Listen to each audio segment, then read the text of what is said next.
مرنے والوں کی اتنی تعداد کو دفنانا مشکل تھا اور زندہ لوگوں میں دفنانے کی ہمت نہ تھی، تاہم بدبو ناقابل برداشت تھی۔ باغی لیڈر لاشوں کو دیوار کے اوپر سے نیچے گہری جگہوں میں پھینک رہے تھے تاکہ بدبو کی گھٹن سے بچیں۔ صفحہ نمبر 207 یہاں کوئی آہو نالا نہ تھا، آواز تک سنائی نہیں دیتی تھی۔ جوزفس کہتے ہیں شہر میں گہرا سکوت تھا، بھوک نے جذبات سے عاری کر دیا تھا۔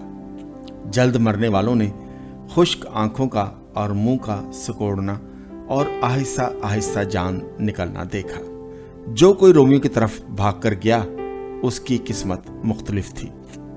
ایک پناہ گزین جسے سیرین فوج میں پناہ مل گئی، وہ اپنے فضلے کو بکھیر رہا تھا۔ اس نے سکے نگل لیے تاکہ وہ بعد میں انہیں پا سکے۔ اس امدادی فوجوں میں یہ کہانی پھیل گئی۔ جوزفس بیان کرتے ہیں کہ ایک ہی رات میں 2000 بگوڑوں کے پیٹ چاک کر دیے گئے تاکہ سپاہی ان کے فضلے سے سکے حاصل کر سکیں، مگر بہت کم لوگوں کو ایسی دولت ملی، اس لیے کہ زیادہ بگوڑے تنہائی اور بھوک کی وجہ سے بھاگے تھے۔ پھر ٹائٹس نے انہیں پھر اپنے کام پر لگا دیا۔ اس بار ان کا ہدف نگاہ انطونیا کا قلعہ تھا۔ عرضی تعمیر بڑی آہستہ ہو رہی تھی۔ دیہی علاقوں سے پہلے ہی درخت صاف کر دیے گئے تھے اور وہ لکڑی 11 میل دور اس مقام پر پہنچائی گئی تھی۔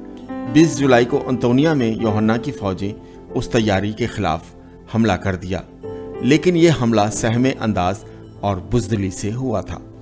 جوزفس کہتا ہے کہ یہ حملہ یہودیوں کا سانہ تھا۔ باغی کچھ حاصل کیے بغیر بھاگ گئے۔ ان کی قوت اور ان کے ارادے ٹھنڈے پڑتے جا رہے تھے۔ رومی بھی مایوس نظر آتے تھے۔ ان کا ہراول دستہ دیوار تک پہنچ گیا تھا اور اس کے پتھر اکھاڑ رہے تھے اور وہ سمجھتے تھے کہ ان کا کوئی فائدہ نہ تھا۔ تب ایک قسم کا معجزہ ہوا۔ آدھی رات کو دیوار گر پڑی، لیکن یہ کوئی معجزہ نہ تھا۔ یوحنا کی سرنگ کی وجہ سے یہ کمزور ہو گئی اور گر گئی۔ تب ہی رومیو نے دریافت کیا کہ یہودیوں نے اس کے پیچھے دوسری دیوار بنائی ہوئی ہے، لیکن جیسے کہ بہت ساری جنگوں میں ہوا کہ وہ واقعات جو فیصلہ کن ثابت ہوئے ہیں وہ اچانک ہی ہو جاتے ہیں، نہ کہ اس میں کسی جرنیل کا ہاتھ ہوتا ہے۔ صبح کے کوئی 3 بجے ہوں گے کہ 5ویں دستے کوئی درجن آدمی جو رات کو دشمن کی دیوار کا جائزہ لے رہے تھے، انہیں پتا چلا کہ انطونیا کے اوپر کے محافظ بڑے کمزور دکھائی دے رہے تھے۔ سنتری شاید غائب تھے یا سو رہے تھے۔ کسی بھی طور پر 5ویں کے معیاری کارندے تھے۔ ان میں 2 گھڑ سوار اور ایک بگل بجانے والا تھا۔ وہ کھنڈرات میں دیوار کے دامن سے خاموشی سے نکلے، جانچا اور وہاں کے محافظوں کے گلے کاٹ دیے۔ دیوار کے اوپر سے 5ویں دستے کو ٹرمپٹ کی آواز سے متوجہ کیا۔ دونوں محافظوں نے جب ٹرمپٹ کی آواز سنی اور دیوار پر رومیو کی جماعت دیکھی اور جب معلوم کیا کہ ان میں ایک معیاری بیرر ہے تو درست نتیجے پر پہنچا۔ اب ایک پورا لشکر شہر میں جا رہا تھا، پس وہ بھاگ گیا۔ معمولی سی تنظیم بہتر ثابت ہوگی۔ ٹرمپٹ کی آواز سنتے ہوئے ٹائٹس کو حالات کا پتہ چل گیا۔ اس نے ساری فوج کو مسلح ہونے کا حکم دیا اور بذات خود اپنے سینئر کمانڈر کی اس جگہ تک رہنمائی کی۔ یسنی دیوار تک گئے اور شہر میں داخل ہو گئے۔ اس وقت تک یوحنا کی جمعیت بھی سامنے تھی اور انہیں رومی فوج کو سامنے پاتے ہوئے اپنی زندگی کی کوئی پرواہ نہیں تھی۔ یہ کبھی بھی وہاں نہ تھی۔ یوحنا کی تیار کی ہوئی سرنگیں گرتی جا رہی تھیں۔ صفحہ نمبر 208 بالکل ویسے ہی جیسے رومیو کے پشتے اور دیوار کا حال تھا۔ وہ اب کھائی میں گر گئے تھے جس میں لوگوں کی جدوجہد اور دبنے کی کشمکش نظر آتی تھی۔ اسی دوران رومی فوجیں ان کے سامنے منظم ہونے لگیں اور ان کے بالکل پیچھے ہیکل تھی۔ وہ بھی اور رومی بھی جانتے تھے کہ ہیکل کا ہاتھ سے جانے کا مطلب شہر کا ہاتھوں سے جانا تھا۔ اب یہ جان لیوا جنگ ہو رہی تھی۔ جوزفس اس کی منظر کشی یوں کرتا ہے: نیزے اور تیر اب بیکار تھے، دونوں طرف سے تلواریں سونتی جا چکی تھی और दस्त बदस्त जंग जारी थी। हैकल की दीवार के दरमियान फंसी हुई दोनों तरफ की फौजें नबरद आजमा थी। हथियारों की झनकार, आदमियों का चिल्लाना और जख्मों की चीखों पुकार इतनी ज्यादा थी कि किसी की आवाज सुनाई नहीं देती थी। दोनों तरफ कत्लो गारत का बाजार गर्म था। जंगजू गिरे हुओं को पांव से लताड़ रहे थे और अपने ही हथियार से खुद को घायल कर रहे थे। जो पिछली कतारों में थे वो आगे वालों को आगे की तरफ धकेल रहे थे। उनके पास कोई रास्ता ना था मासवाए मरने और मारने के। पीछे हटने का तो सवाल ही पैदा नहीं होता था। यह सिलसिला 10 घंटे जारी रहा और अब दोपहर का 1 बज गया था। रोमी अंतोनिया में चले गए और बागी हैकल में। इसी दौरान हैकल के काहिनों ने बुरी खबर दी कि कुर्बानी के बर्रों की सप्लाई खत्म हो गई थी। रसूमाती मुकद्दस कुर्बानी जिसके लिए हैकल की जरूरत थी अब ना रही थी। इस कमी की वजह से नफसियाती और रूहानी नुकसान जाता रहा। क्या जोसेफस तब दुरुस्त था? क्या खुदा ने अपने लोगों को छोड़ दिया था? टाइटस ने एक दफा फिर हथियार डालने की पेशकश की। जोसेफस और दूसरे यहूदी जो रोमियों से मिल गए थे ने हैकल में ये बात बुलंद आवाज से कही। उसने ये भी यकीन दहानी कराई कि कोई गैर यहूदी हैकल में दाखिल ना होगा बशर्ते के बागी इमारत को छोड़ दें और शहर से बाहर जंग खत्म कर दें। लेकिन ये बात मानी ना गई। यूहन्ना की तज़हीक पर कुछ अमीर खानदान रोमियों की तरफ चले गए जिन्हें नजदीक के जुफना शहर में जगह दे दी गई। टाइटस ने अंतोनिया की बुनियादें उखाड़ने के लिए अपने आदमियों को लगा दिया। इसी दौरान हैकल के पहाड़ के मुख्तलिफ 4 बंद बनवाए। हैकल के अहाता के अंदर इन दीवारों की कतार थी जिनमें आलिशान मेहराबी सतून थे जिन पर उम्दा लकड़ी की छत बनी थी। इन दालानों की जनूबी सिमत के हिस्से की मगरिब की तरफ अंतोनिया की जनूबी दीवार की हद थी। यहूदियों ने महसूस किया कि रोमी इस दालान की छत पर उन तामीर शुदा बंद से चढ़ सकते थे। अगस्त 12 को उन्होंने शुमाली दालान में आग लगा दी। जोसेफस कहता है कि हैकल को ये पहली आग यहूदियों ने ही लगाई थी। मदाफियती जमात ने इन दालानों का उम्दा इस्तेमाल करने का फैसला किया। उन्होंने मगरबी दालान की लकड़ी की छत को लकड़ियों और राल से भर दिया और फिर जाहिर ये किया जैसे वो बहुत थक गए हैं। कुछ रोमियों ने जब उन्हें पीछे हटते देखा तो उन्होंने सीढ़ियां पकड़ ली और उनका पीछा करने के लिए दालान की छत पर चढ़ गए। जब छत आदमियों से भर गई तो यहूदियों ने आग लगा दी जिससे सिपाही उन शोलों में जल गए और नीचे गिरकर मर मिटे। सफ़ा नंबर 209। फिर जोसेफस इस पूरे मुहासरे का एक अहम वाकया बयान करता है। एक ऐसा वाकया जिसका ना तो यूनानी और ना ही किसी और तारीख में जिक्र है, और ये एक ऐसी खौफनाक और नाकाबिले बयान वाकया था जो कभी किसी ने सुना होगा।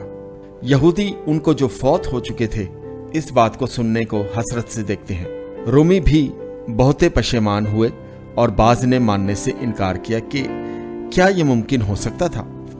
टाइटस ने कसम खाई कि वो इस मकरूह काम का बदला पूरे शहर को मसमार करने से लेगा।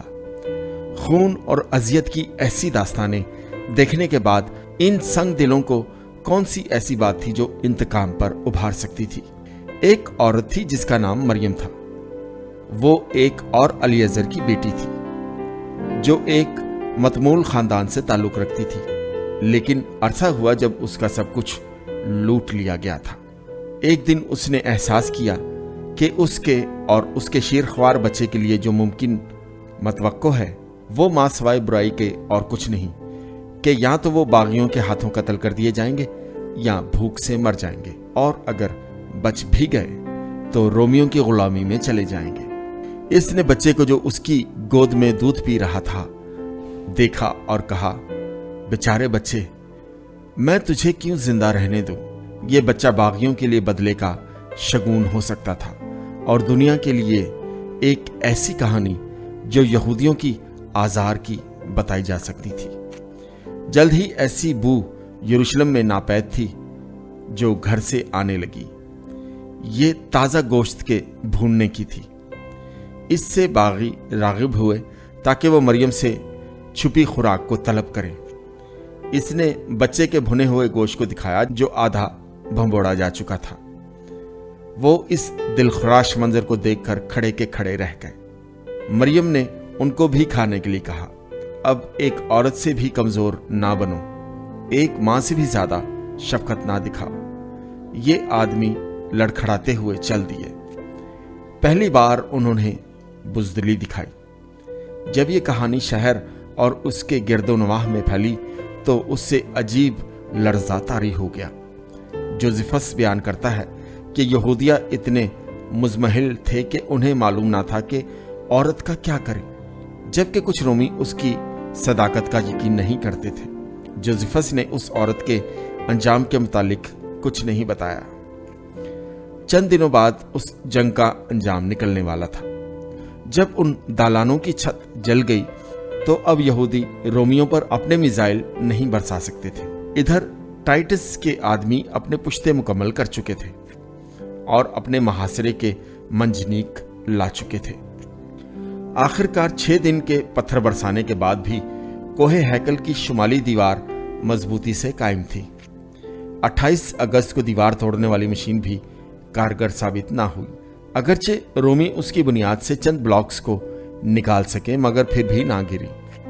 जब उन्होंने सीढ़ियों से फांदने की कोशिश की तो यहूदियों ने आसानी से उन्हें ऊपर लुढ़का दिया या पीछे धकेल दिया। अगस्त 28 को यहूदी महीने ऐब के 8वें दिन टाइटस ने हुक्म दिया कि हैकल के फाटकों को आग लगा दी जाए।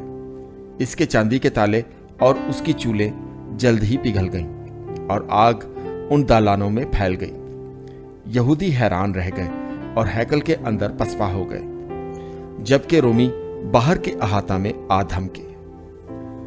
सफा नंबर 210। आग दिन और रात लगी रही। अगले दिन टाइटस ने आग बुझाने के लिए कहा और दालानों के खंडरों में हैकल की अंदरूनी तरफ शुमाल की तरफ सड़क बनाने का हुक्म सादिर किया। वो हैकल को बचाना चाहते थे ताकि हुकूमत का तामीरी जौहर बचा सकें। 30 अगस्त को यहूदियों ने रोमियों और बैरूनी अहाता में हमले का इंतजाम किया।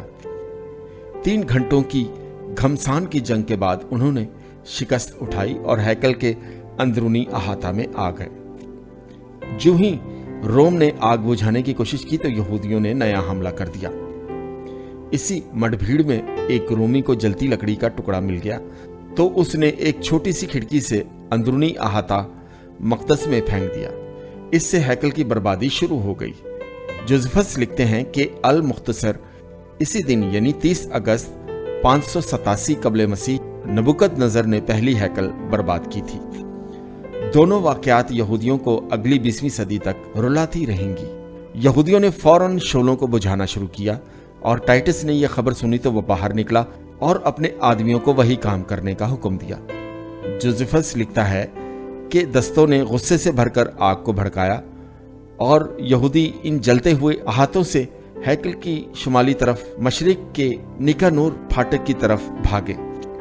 रोमी उन सब को जो उनके काबू में आए कत्ल करते गए, यहां तक कि बेहथियार शहरियों को भी ना छोड़ा। खून हैकल की सीढ़ियों पर बह रहा था और ऊपर से मकतूलों की लाशें नीचे को सरक रही थीं। टाइटस और उसके जर्नैल हैकल में घूम रहे थे। चलते चलते वो कुर्बानगाह के पास से गुजरे और इबादतगाह तक पहुंच गए। वो बड़े कमरे से गुजरे और देखा कि वो बड़ा कमरा पर्दे से बंद था। ये पर्दा कोई 30 फीट ऊंचा था। उससे आगे पाक तरीन मकाम था। पर्दा हटाकर वो एक बुलंद मुरब्बा नुमा कमरे में दाखिल हुए। ये जगह तारीक और पुरसुकूत थी। उन्होंने उसे बिल्कुल खाली पाया। जो नामुमकिन नजर आता था अब वक़ुआ में आया। ये गैर कौम पोशीदा पाक तरीन मकाम पर खड़ी थी।